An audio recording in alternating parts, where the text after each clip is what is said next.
The question is not how important the budget is, it's how important it is for a manager to learn how to win with nothing. I actually found the more you go up, the easier it is. First season we won it. Yeah. 750 quid. Quid budget, yeah. I could have gone after my 2 years was up. I got an unbelievable offer. I sent a formal offer, the Lewes chairman see it, and he said, "No, you got to take this." And I thought about it, and I was like, "Nah, I'm happy." Raz is asking me, where do I go? Yeah. I've got this one, this one, this one. Joe Taylor, I've got this one, this one, this one. What do you think? I can't sit here and go, I was brilliant at Lewes, because I think I failed at Lewes. I actually don't believe I've done what I'm supposed to do in non-league football. I don't actually believe that. I actually think I've still my moments to come. That is the golden ticket for any manager. I'd always say this. If everyone trusts each other, you're on to a winner.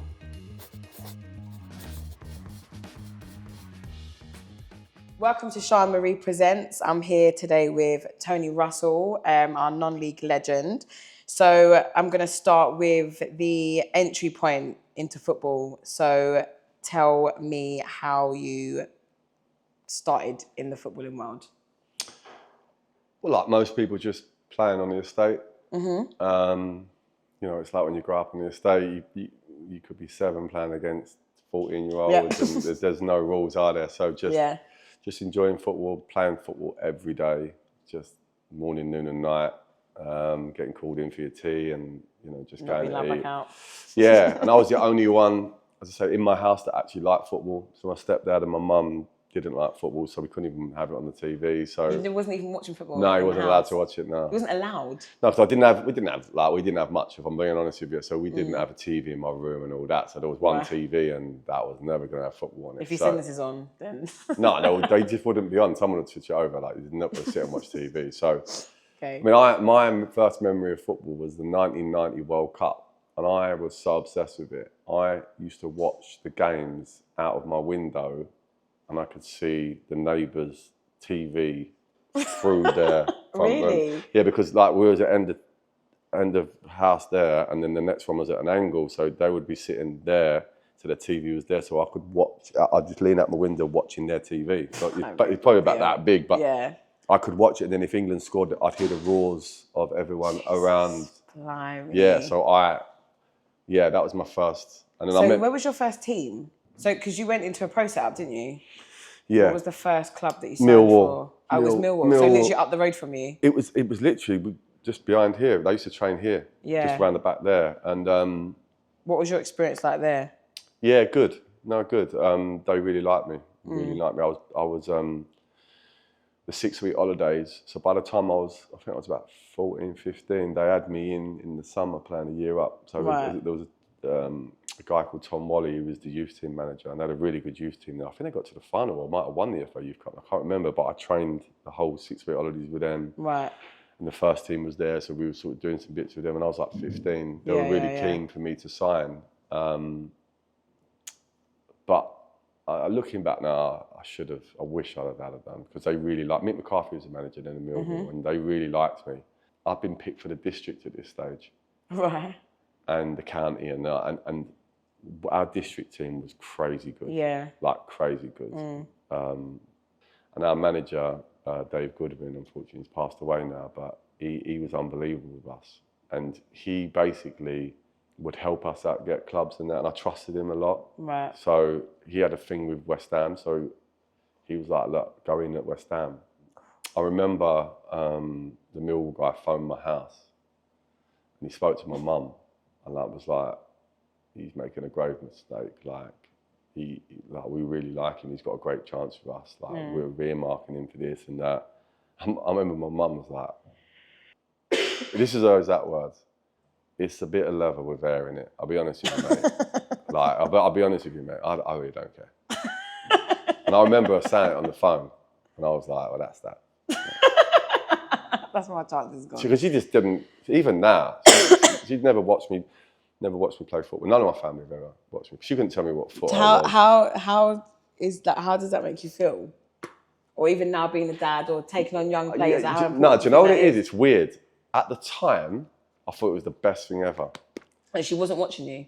No, none of my family was watching me play. And no one's ever watched me play. You was fine with that? No, because what it was, I come off the pitch, get in the car, and this kid's dad's going mental at the kid about he didn't play well and all that. And he's like, you got to do that. And he's like sitting there. I was thinking, thank God no one comes and watches me. So in my head, I was like, this is actually a good thing. Yeah. I can do whatever I can play bad, good, indifferent. No one's. This guy has just had 20 minutes from Kidbrooke to Charlton getting battered. Like, if you're going to do that, I won't even come. You're wasting my time. And he's like looking out the window and I'm looking at him like, I'm glad I don't. So what do you, because obviously we spoke about you working with kids now, which we'll get onto, but yeah, this is what why do you think about the support from the parents to their kids now? Do you know what I look about now is that the only thing I will say is if I did have maybe someone watching me every game, I would have made better decisions. Really? Yeah. Because even that West Ham thing, it was all pretty much set and done, and then I just stopped turning up. And then West Ham was like, I used to go from Chagroy, so that's West Ham's training ground at the time, a 173 to the tube station, from the tube station to Whitechapel, change from Whitechapel to New Cross, get off at New Cross to get a bus down to Greenwich and then walk up. Jesus. And I'm finishing training at like 8 o'clock. Half 8. I'm not getting until 10. Yeah. So my mum's going mad because I'm struggling to get up for school. So now all of a sudden, where my parents weren't football oriented, I come in from work to be like, don't go, you're tired. Like, and then I started missing training. And then West Ham were ringing me up, why aren't you coming in? Right. And then they were like, look, we're just going to pull it. Right. And it all come tumbling down. So did you get released from West Ham? Yeah, like the agreement, I played some games and I was doing okay on that, but the commitment wasn't there. So they were like, what are you doing? Like, you can't mess us about. You can't. And then I'd be like, no, we're sorted. And then give it a week or so, and then I won't go in. And then a guy called, I think it was Ronnie Boyce, phoned me up and was like, Tone, I can't defend you no more. Like, what you're doing. And looking back now, it's stupid. So when you come home and you've had to tell your parents that like you've been released from West Ham, did it just go over their head? No, they phoned me. I didn't, because I've missed training. There's no point telling them because they don't, makes no difference. They didn't even know. So you just didn't even tell them? No, because it was going to make no difference to their lives anyway. Have you ever spoken to them about it now? Like, do they know now? I don't know nothing about football.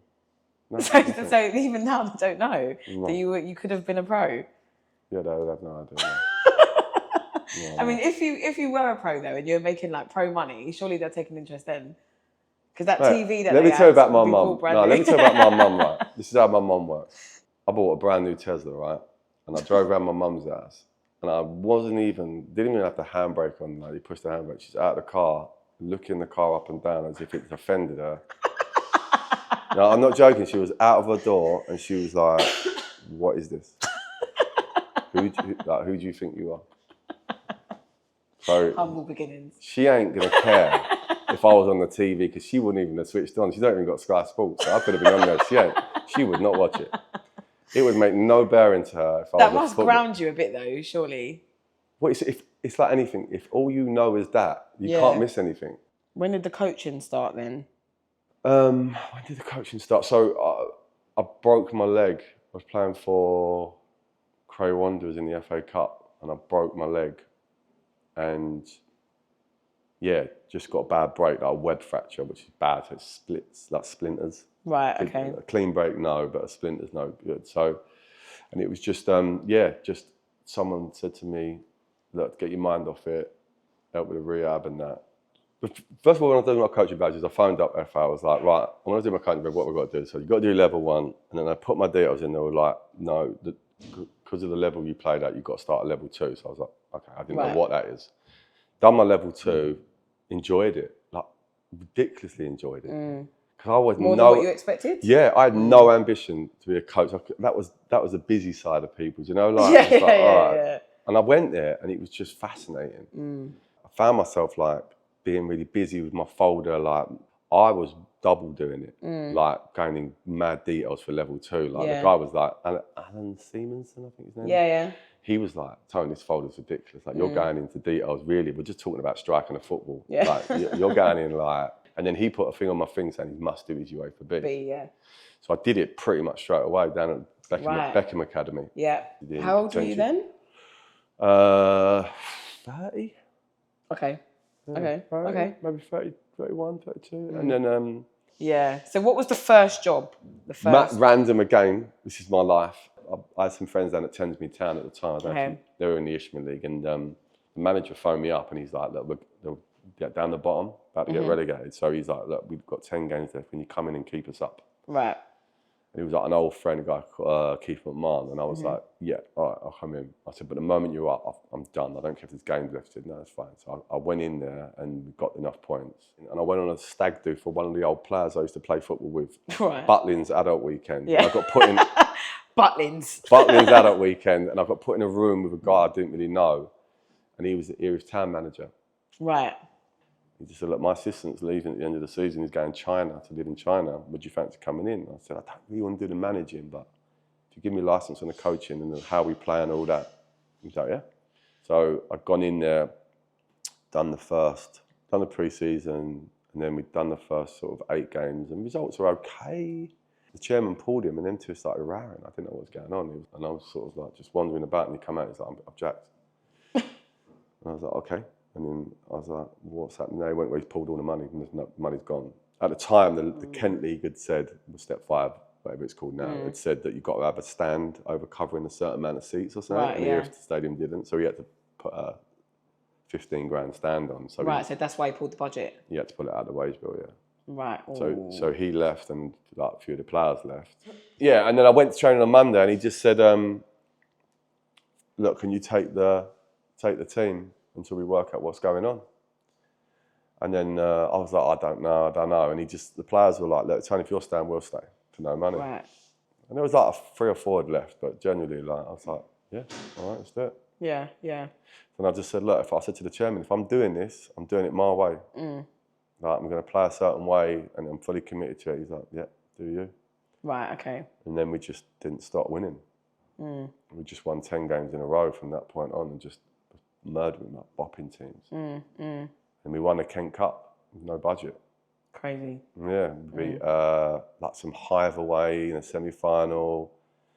We beat Tunbridge Wells. That's the Tunbridge Wells who got to the final at the Vase at the time. They were a good side. They had a really good side. I think they lost in the Barters final 2-1. We had them in the final and we beat them 3-1. So I won the Kent, my first season as manager, won a cup. And it was like... How important do you think like having a budget is?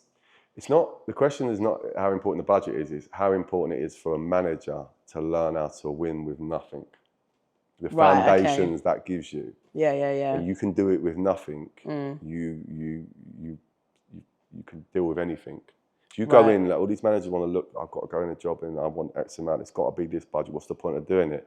You have to, 2 things. First of all, show everyone that you can do it against the odds. So if you can come through that, you're pretty much 50% better than most of them. If you can come out of that mess and win, then you've already given yourself an opportunity. And the foundations you give yourself, because you're doing it for nothing. Yeah. Because you've got an opportunity. Yeah. And what are you going to do with that opportunity? Yeah. Show everyone. And then the opportunities will come on the back of that opportunity. Because no one cares about budgets. We can all sit and go, I've heard they've got that. All other chairmen care about is, what have you won and what have you done? Yeah. They don't go, yeah, but he's done well, but I know he's got low money. They don't, very the odd occasion maybe, but genuinely, they want the one who's lifting the trophies or playing good football. So do you think you can't really buy a league then? Because there's a lot of talk in non-league about like, oh, they've just chucked loads of money at it and that's why they've won it. Okay, so Step 3 was won by Horsham, right? You think they got the biggest budget? No, not in that league. Right. Oh, do they? No. No. Right, so I know the managers, so I can't be clear, but there's teams in that league that were big budgets. Yeah. And they're still in that league. They've been in that league a little while. So no, you cannot buy it. It's actually the hardest thing to do, because when you've got loads of money, I actually found the more you go up, the easier it is, the more lazy you get. Really? You can get lazy because the more money you've got, you can just go and look at the one who's... I love him. Yeah, he's top goal scorer, I'll just go and get him. Or he's a good player, just get him. You can't take it. You don't take so many risks. You don't get one in and you've got to make him good. You have to commit to him. Fast forward, we finished like 6th or whatever in the end. The following year, the wage bill come back. So it was like, I want to say it was 500 quid. After the 14 games, we won 13 and drew 1. We were top clear. We were just about to play Guernsey to get into the quarterfinal of the Vars, and we were murdering people. And then VCD come in. Right. And VCD were 5th or 4th in that league, in the Kent League. So I was like enjoying it, whatever. So I spoke to VCD and they were like, you do know you can't go up. I'm like, what? They're like, you do know even if you win this league, you can't go up with that ground. Right. So I went and spoke to the chairman. I was like, is that true? And he's like, Oh, because you only just find that I now. didn't know nothing. Like, I didn't know nothing about things like that. So I just wanted to ask whether that was true. And he said, yeah. Oh, he knew? Yeah. The whole time? Yeah, because it's Erith Leisure Centre. Think Yeah, about so it. You can't go to the Ishmael League with Erith Centre. Leisure Centre. Yeah, yeah. I know now, but at the time I didn't. Yeah. So I'm like, all right, I'm gone. No, because... Ta-ta! No, but what's the point of me what winning it? this? What am I going to... To get champagne in my eye and there's absolutely no point. Yeah, Well, yeah. Keep coming back next year and doing it again. No, but once I heard that, I was like, okay, listen... I'm off. I appreciate the opportunity, and I genuinely did. But, you know, I'm going to go VCD. And I went to VCD in November, it was. Right, okay. And VCD we just beaten VCD away 3-0. And, yeah, we went there, and I think the players are really loyal to the manager, which naturally happens. Players play for managers, very rarely play for clubs. So most of them left. It was a bit of a car crash in the sense that I think I had about 4 or 5 wanted to stay, and trying to do that during the season is tricky. So we had a bit of the first couple of games. I think we played a cup game and lost, and then played a league game, which I wanted to call off, but they didn't. And then we got fortunate, the snow come. Okay. The snow come, and it just, for 2 weeks, no one played, and it just gave me 2 weeks. Right. And I used to, I don't know if you've been to VCD's ground. Yeah, so you've got the stadium, and you've got these other pits next door to it. Yeah, yeah. So I used to go there on training nights and clear it. And clear it yourself? With a broom, yeah. Jesus. I had to get the broom and clear it, and we train. I do shape work. And then we come back from the snow break, last 19 games, 117, drew 2, up. Jesus, yeah, and went up with VCD. So our wage bill was 750 quid, and that was staff. So that's me, the assistant, the physio, the coach, 16 players. So, I mean, now I'm an Ishmael League manager. And I sat down with the chairman, and we were like the favourites to go down. We had a little Kent League players. Boys on 30 quid, you know. Like you divide it up, right? 21 of us divided by 750 quid. Ain't a lot. Yeah.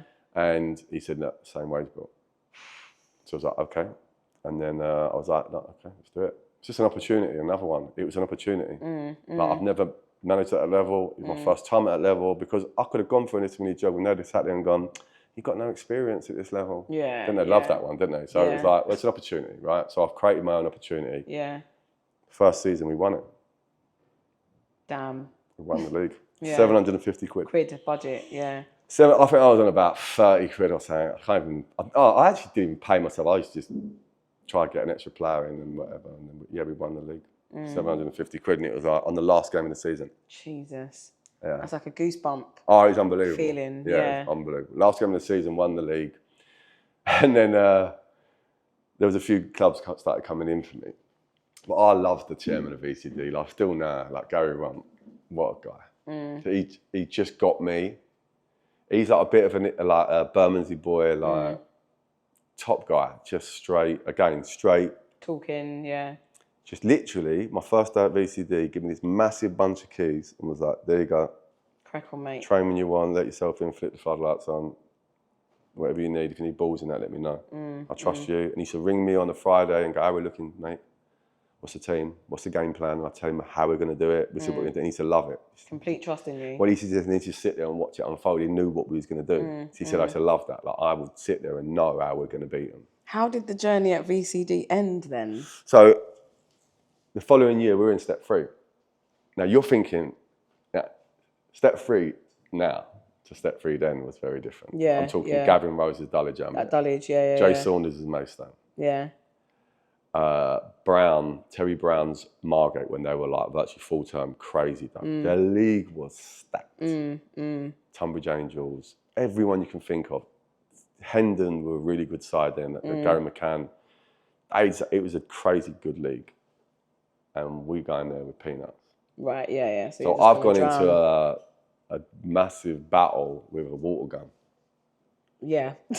So I said, what's the budget? And he was like, we can up it to, I think it was 1,100. Still with me, staff, everyone. That's nothing. And we're going into a step 3, and I've never managed that level again. So again, if I go for a step 3 job, I haven't managed this level. That's how I know so many people go for jobs and they get told, but you haven't ever managed at this level. No one gets opportunities. Unless you do it for the first time. Yeah, you have to do it yourself. And then only thought we're such a closed off, short-sighted thing. People have to go and do it themselves. So we've done it. And it was tough, mate. That was tough because it was the same players. They're step 5 players. We couldn't have the money to bring. We bought 1 or 2 in, but generally just didn't have the money to bring. And at Christmas, we were bottom. Right. We were playing really well, but just kept getting punished. And I knew it was there, and it was like, and I remember we'd lost another game. It was really tight, 2-1. And I'd gone in the bar, and I was Devo. I hate losing. And I walked to the bar, and the chairman was standing there, and he had a drink. And he said, I don't care if we lose every single game. I will never sack you. That's backing. That is. That's at Christmas. That's backing. That's at Christmas, and we're bottom of the league. Yeah. And I was like, it was weird. I remember having that drink and going home thinking, because I was going to change the way we played. We're playing from the back and whatever. And I thought, I was, for the first time, questioning myself, going, yeah, this ain't working. But when you think about it logically, you're like, even if we went long, we're going in there with 1,100 quid. We didn't have a chance. Yeah. We're playing in front of Dulwich 3,000 and Maidstone 3,000. We've got 50 people. But at the time, you're thinking, have I got it wrong? Am I not good enough for this level? You start to doubt yourself. Yeah. But that night there, that's why I'd say it. I was like, nah. That's a brave chairman, because even in my role, I've told my manager, he's been promoted twice, if you start to lose games, I'm sacking you, bro. Too many games. Well, I was bottom of the league. Games. I'll give him till Christmas. I think we had like 11 points maybe. No, if we're going to get relegated, I might sack you. No, I'm not going to lie.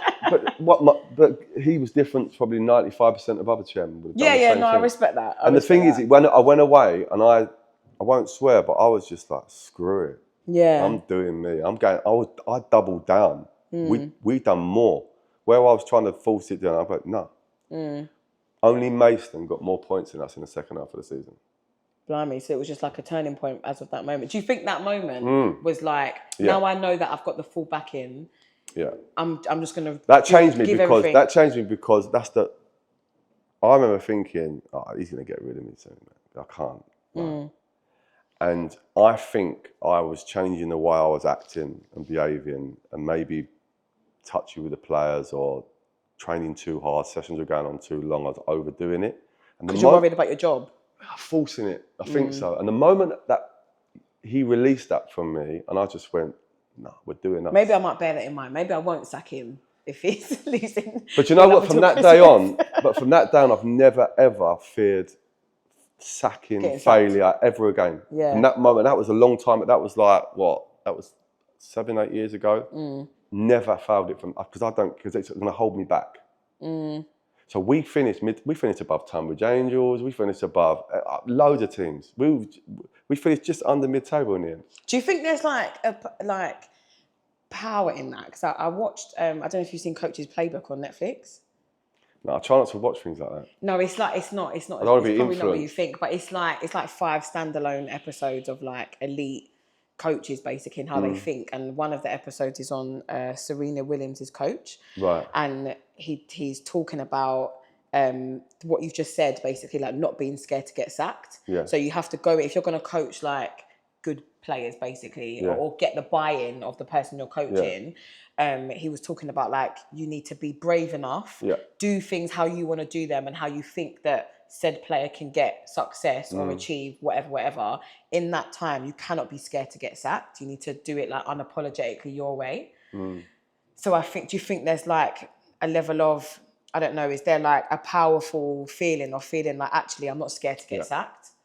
Oh, 100%. But I think it's easy to watch something or read a book or whatever and you go, that sounds great. But then to practice it. You really believe in it. Do believe it, yeah. That's why I think with me is I genuinely don't care so much about levels or what I'm doing. I don't need to walk around in like a New Balance tracksuit to justify my existence. Yeah.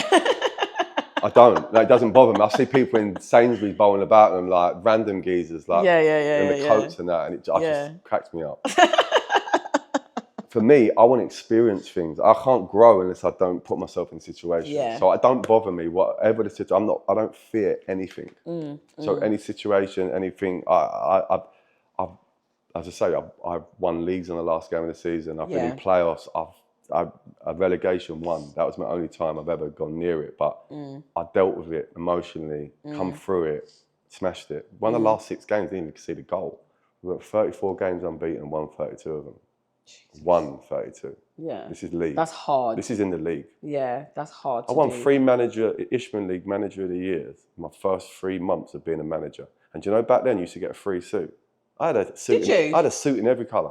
No way. The first 3 months of the season I've ever been an Ishman League manager, I won Manager of the Month, Manager of the Month, Manager of the Month. That's crazy. I had to go to Red Hill, get suited, get fitted, and then they're like, what colour do you want? And I only had 3 colours, so I'd won another one, I just sent my assistant.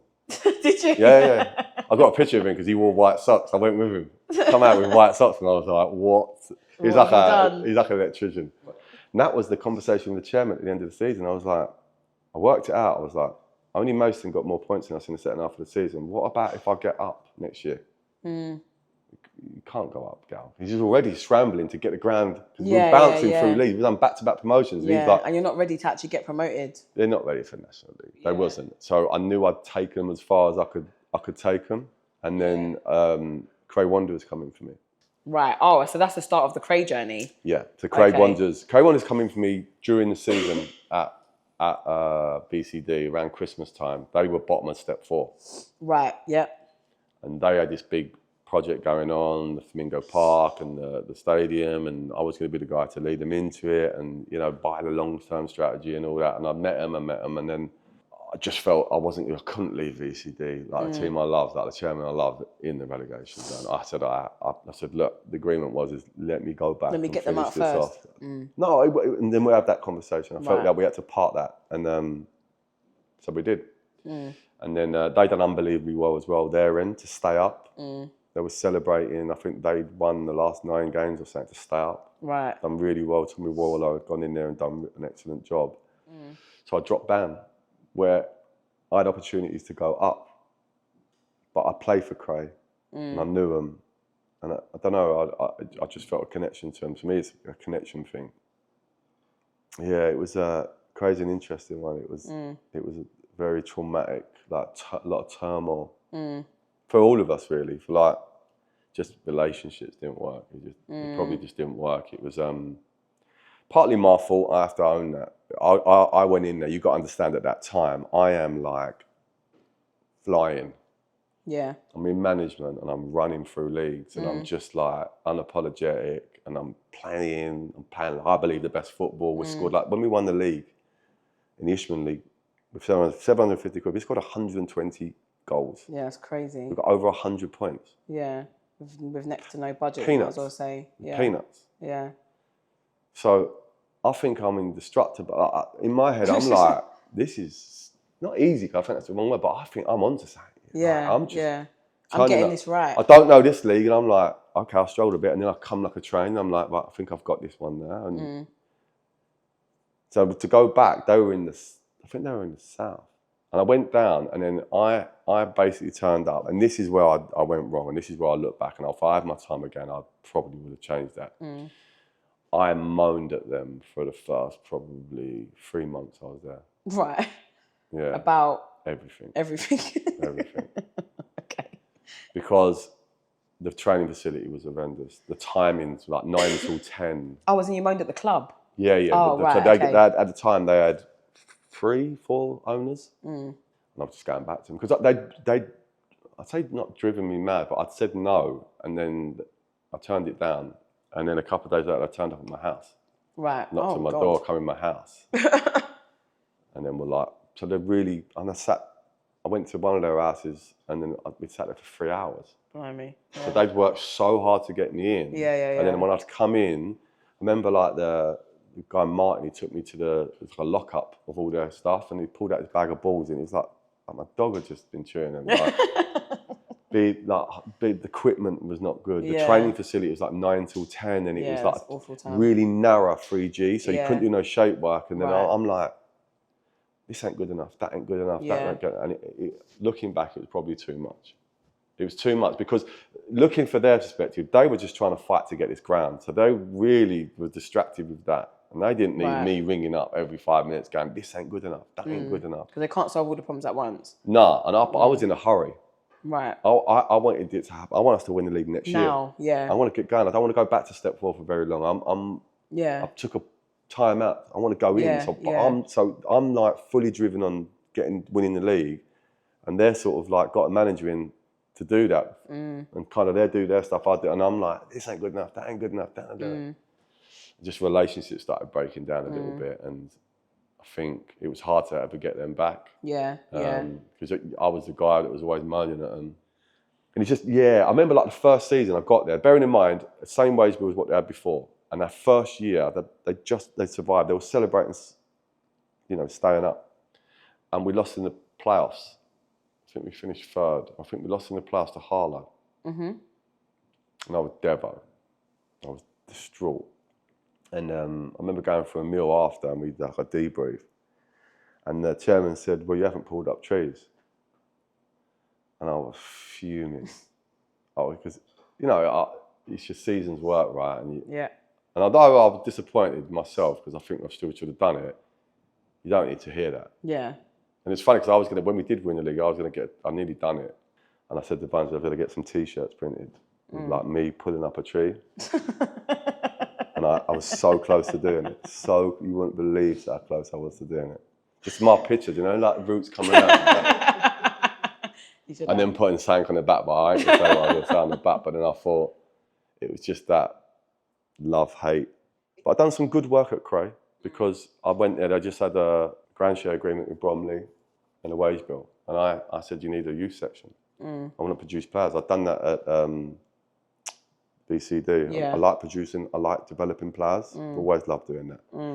So they said, they let me, the guy called Mark Simpson, who was the secretary, said, you two can go and do it. And we set up. And when I left, we had 286 appearances from youth team players, and we won the league. When we won the league, Freddie Parker got joint golden boot, and he's 16, 17. Lee Lewis has just signed for Welling, come through. We were giving all the youngsters chances. And we won the league. So I'm the only person in the history of the Eastern League to win the North and the South.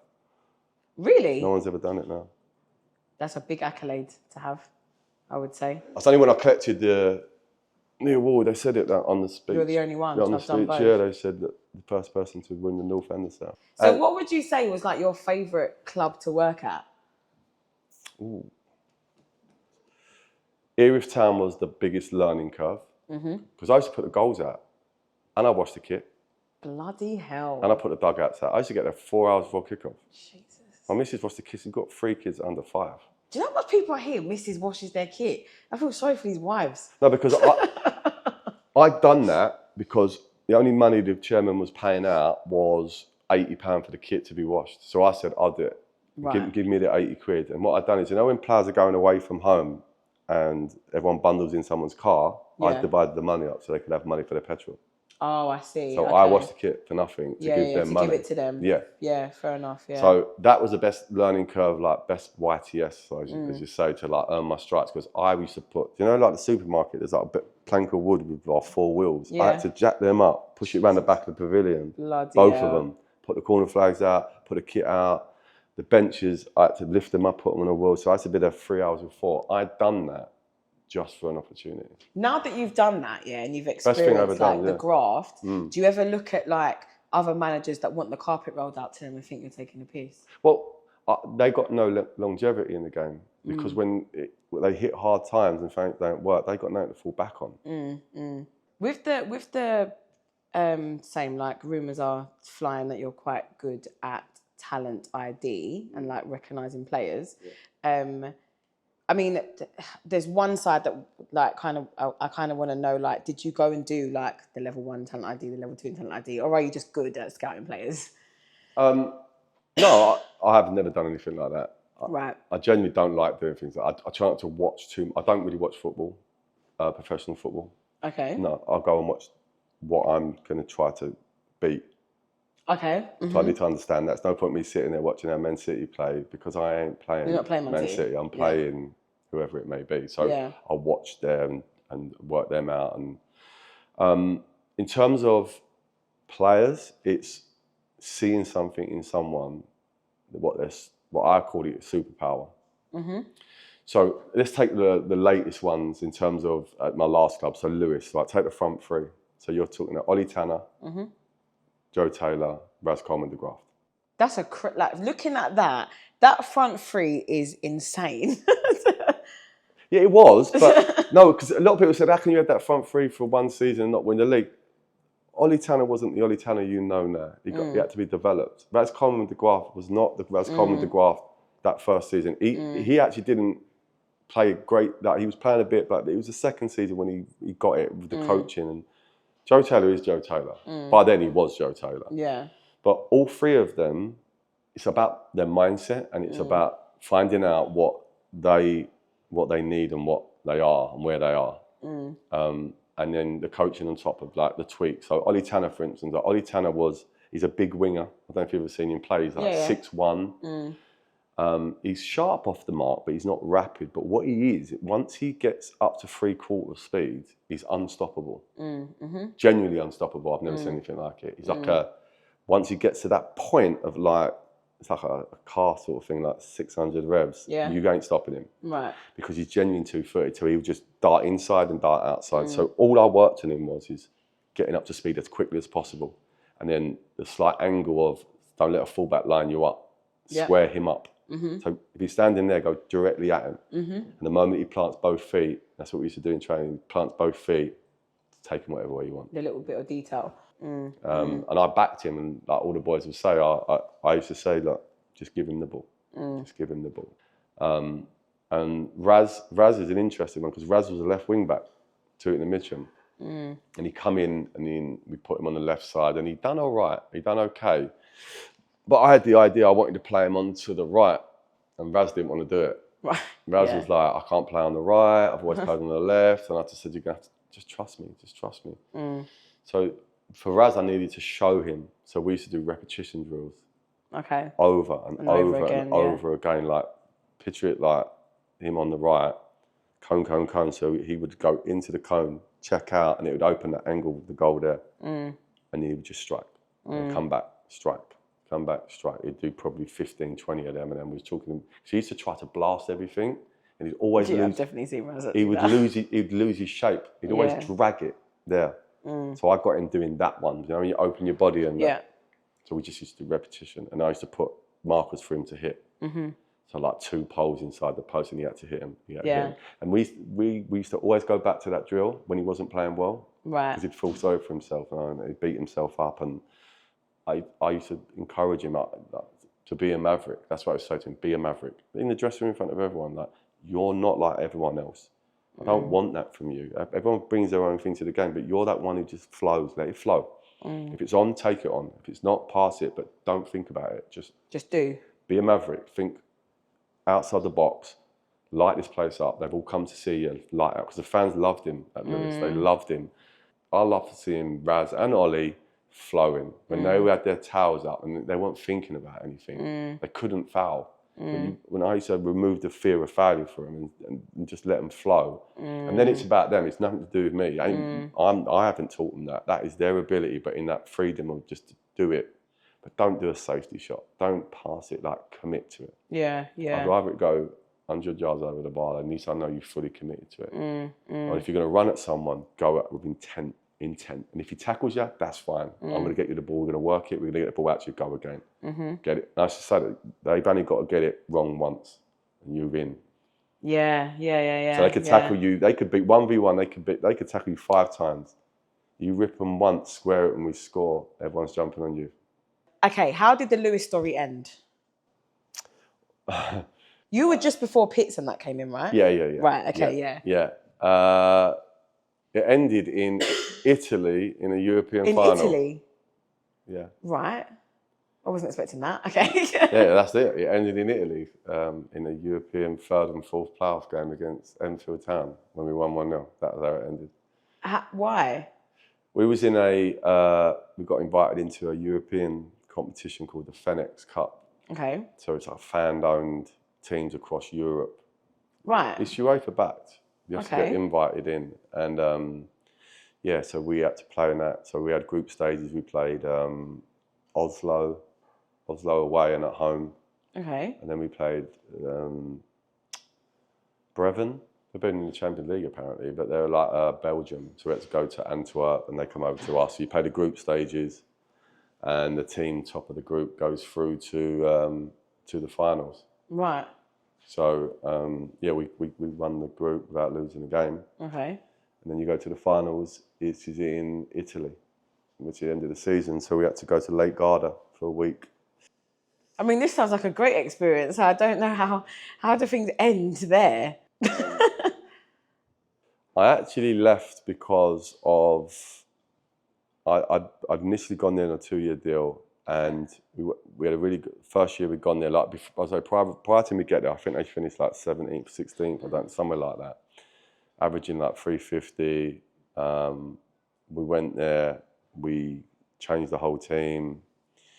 We brought in some really good young players, hence like the Michael Classes and the Razzies and the Olitanas and whatever. So we've done really good work with our recruitment, like a lot of players that people didn't know. And then we missed out on the playoffs, got to the bank early, scored a last-minute equaliser. Kingstonian scored a last-minute equaliser, it's killed us for the weekend, ended up losing to Bogdan the Monday, and then we missed out on the playoffs by like 3-4 points. Finished like 7th or something. But a good season. We was averaging over 1,000. For the season, so the average gate had gone through 1,000. We'd had a sellout game against Worthing, like 2,000, 1,000, I think, something like that. Right. We just sold Ollie Tanner, so we'd gone and sourced Ollie, we'd coached him, and we'd sold him.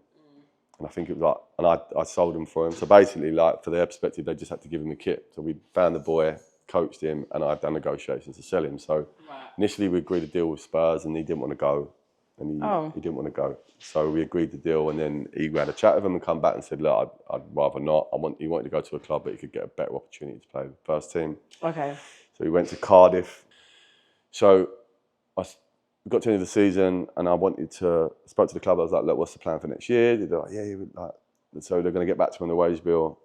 And I was like, okay. So the women's team, I think they finished a week or two after the men. So we had to wait and get everything. I was like, no worries. It wasn't ideal because you know what it's like in non-league. You get into the summer and then you need to know because your players are exposed and you got targets you want. And I waited, and it ended up going like 3-4 weeks.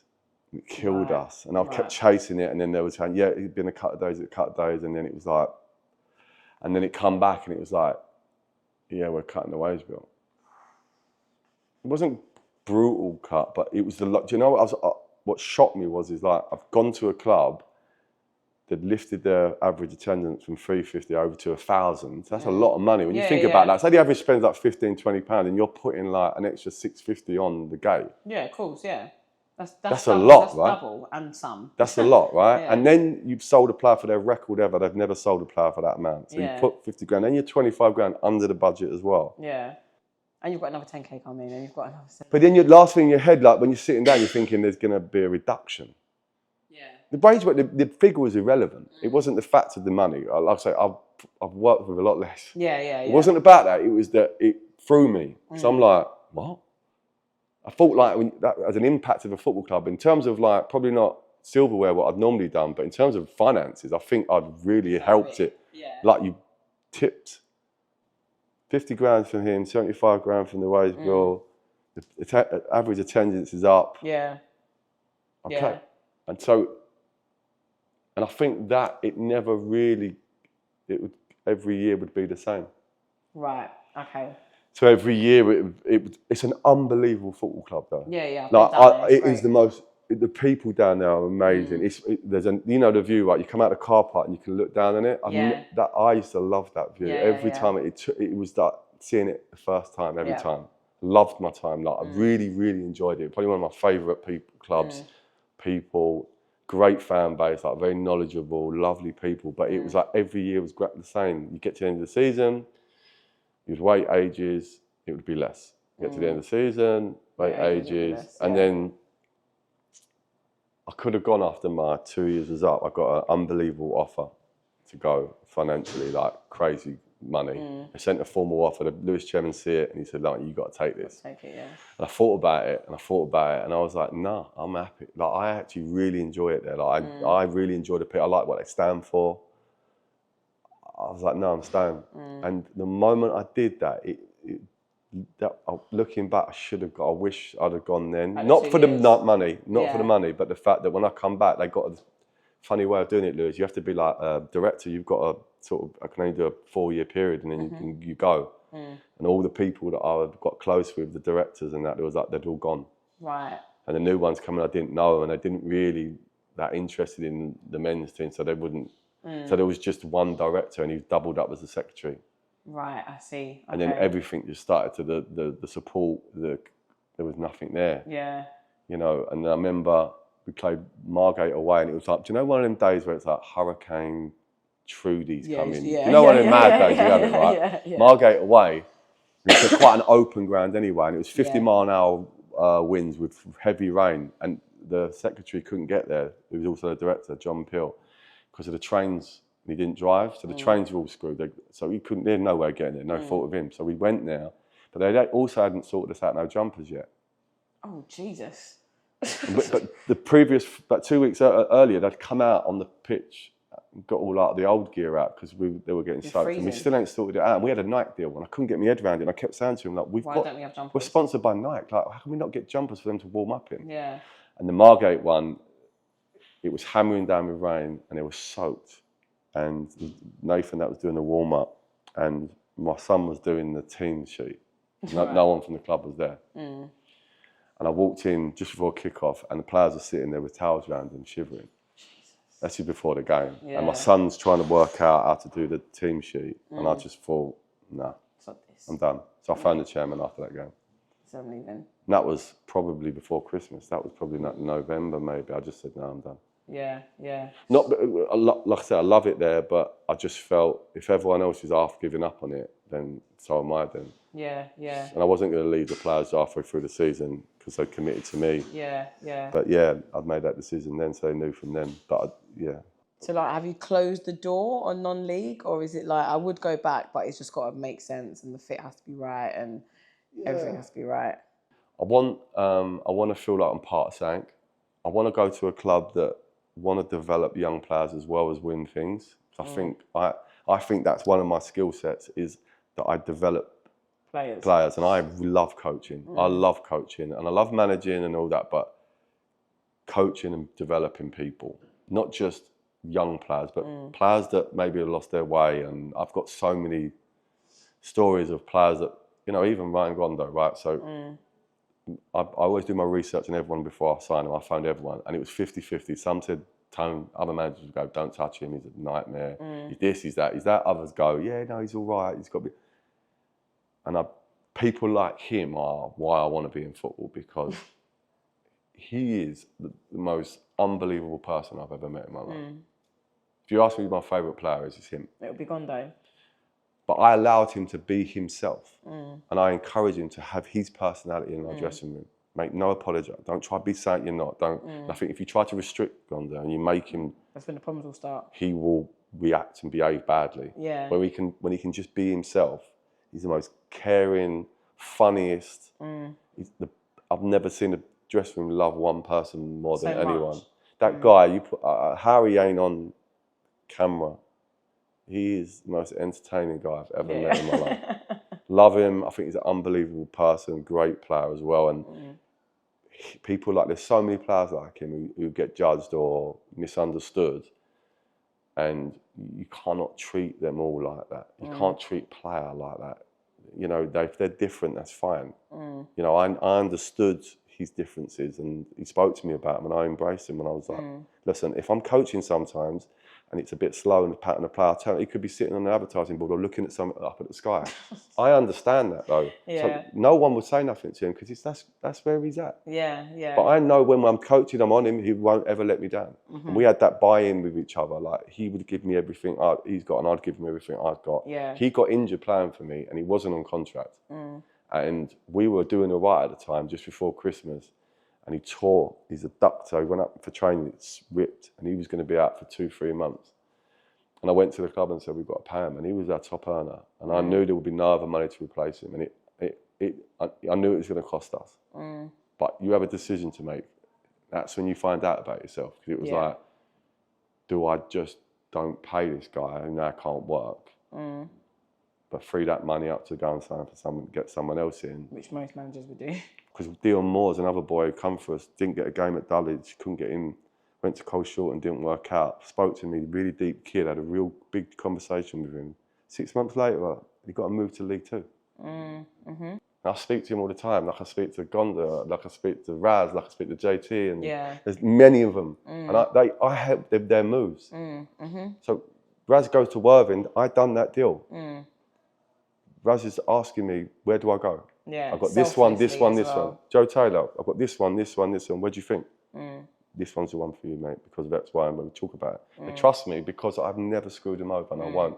They understand that they would always do the best for me, and I'd always do the best for them. I think that is the golden ticket for any manager. I'd always say this: if everyone trusts each other, you're onto a winner. If the chairman trusts the manager and the manager trusts the chairman, and if the players trust the manager and the manager trusts the players, and the coaching staff trust the manager and the coaching manager trusts the coach, you are going to win. Yeah, the problem is the lack of trust, isn't it? But whenever I've been successful, I've found that. Yeah. I think I failed at Lewes. Out of every club I've been at, I expect more from myself. I didn't get promoted. Missed out. Is that what you would hold your standard to? Yeah, I'm disappointed in myself that I only won 20 out of 42. Disappointed in myself. Because of the standard you hold yourself to. That ain't good enough for me. That ain't good enough. So I left there disappointed, and that's my worst. And that's my thing. That's the worst. If you can go there, and I look at it, I was for so long so annoyed with myself. But when I reflect on it, I'm like, if that's your worst. Yeah, of course. Like, if that's you, no, I can't tell you, I was like so disappointed in myself. So disappointed in myself to not only just miss out on the playoffs. I actually don't believe I've done what I'm supposed to do in non-league football. I don't actually believe that. I actually think I've still my moments to come. I think I will do what I will do at some point. I honestly believe that. I think I just need to find the right connection with the right club for me. I've worked on stuff the last 2 years to move the game forward. And I could never roll it out at Lewes because I was always playing catch-up. So it was always a rebuild. The Lewes players from the last year would know about it. From Christmas onwards, we were working on it behind closed doors. Football's changed in the last 2-3 years. It's moved on. And I needed it to get myself to where I'm at. And I've spent the whole year I've been off to develop that. I'll give you an example of that. My last training session with Ramsgate, I introduced it to their players. And JT sat there. Right. I went on a tactics board and told them how we're going to do it and what we're going to do. This new thing that I'm going to do. And JT phoned me that night and was like, this is going to change. This is going to change the game. Like, he was so excited. He's like, what? This is going to change the game. So I'm so, there's a bit of me in there goes like, what happens if that? Because I feel like I stole a march when I first started being a manager because I played. No one else did. Yeah. So I could have players that maybe weren't quite as good enough, but as a team we moved as one. Yeah, so we took away their individuals that didn't have the ball. And I think the whole football world's caught up now, so I need to move it on again. I think I've got something that's going to do that. So you just haven't reached the ceiling, like anywhere near it, really. No, I'm a thinker of, like, if I don't win a game, I will go away and I'm old school, noughts and crosses, and I'm working it out. Like, what's not what? Okay, if that happens, that's how I did it when I first started doing it. Playing, that didn't work. Go away. Okay, coach it in. If that works, if that happens, next time we're going to do this. If they do this, we see what we're going to do. I'll coach it, blah, blah, blah. And then layer it. So against every formation. I created a document with Lewes, every formation. So any new player would get it. It's a PowerPoint document. It's interactive. You click on your positions, only 4-3-3, and you click on your right back. This is where you fit in that. It would have every formation to play against. And then you click on the 3-5-2 and you click on your position, and then all the information will come down. Where your start position, what the point of attack is, what we're looking to do, what your job is, and then examples of it. So the big video examples of us doing it. I would have loved that as a player, because if I was like, I used to play left back, and I was always worried that, like, if I was playing in a 4-3-3 or playing in a 3-5-2, are you going to try and put me in the back three, or are you going to put me as a left wing back? And you always worry as a player that what if your position no longer fits? Like, what if I was just an out and out left back and I couldn't play left wing back, and the new manager comes in and now I'm playing 3-5-2, am I out the team? If I had like an interactive where I can see actually this is where I would fit, that would be like, it's like also new age football. But it's also this is so many players playing a game of football and they will come away from it thinking they haven't played well, but they don't know why they haven't played well. Yeah. So you could be a centre midfielder and there's 3 of you in there, and you played against a diamond and there's 4 of them in there, but you don't really know why you ain't played well. Because they're on you. There's bodies everywhere. Yeah, like you're chasing shadows. Yeah. So what this document would do is, you click on the diamond formation, it will tell you what your job is with the ball. So it will say, for instance, make sure the wide player on the opposite side is tucking in when we haven't got the ball to take the extra one. When you get the ball, we have to switch the ball. So you know that going into that game, you're looking to switch the ball. You've got to switch the ball. The fullback's your friend. The fullback's your friend. So all of a sudden, the ball's coming into you, you've gone one touch, back foot, bang. And everyone's going, what's a play? But if you go into it not knowing that to manipulate that formation, you're looking, there's no room, and you're getting tackled. So you've gone into there, you're playing against a 3-5-2, or you're playing against a 4-3-4. What is the game plan? How can I manipulate? A good player manipulates the game. I'm giving you a heads up. I'm giving you a 15% head start, because you know against every formation what you're going to do. So I created that document. It took me months to create. Every formation. It's interactive, and it's got video clips of a player doing it, like one of our players doing it, and what it looks like. Even start position from goal kicks, how we're looking to play. What is the game plan predominantly going to be? Like if you're a fullback and we go playing against a diamond, it's on you today. Right. I mean, you've definitely left, I would say, like a positive, like reputation in non-league, which I actually think is really hard to get, because often, like from my experience of working in non-league, naturally, you can get jobs and opportunities and accolades and what you've achieved, but I think really and truly non-league happens because of who you know and what people have got to say about you. And I was saying to these guys that on the way in, I thought, let me make my own phone calls and see like what everyone's got to say about Tony Russell in the non-league world. So like I had spoke to Danny Bassett, I spoke to Michael Kamara, I spoke to Daryl Shaw. And you checked out, like every single one was like, great guy, really good guy, got a lot of time for him, man management's brilliant, high pressing football, you want to play, it was just good stuff. And I even said to MK on the phone, I was like, it's funny that people can say certain things to your face, but really it's about what they say behind your back. And it probably does come down to how you might hold yourself accountable, or the standard that you hold yourself to. 20 game win out of 42 is not a bad season, but if it's bad for you or it's okay for you, I would probably say that speaks wonders about where you've come or where you are now, and the fact that you still don't feel like you've achieved anything. But we're going to wrap up, aren't we? So thank you, because we probably could have been speaking for like hours and hours and hours. But yeah, I appreciate your time and it's been great, and I'm happy that we've met now. Thank you. This is Sian Marie Presents on Your Fresh TV Sport. Please like and subscribe.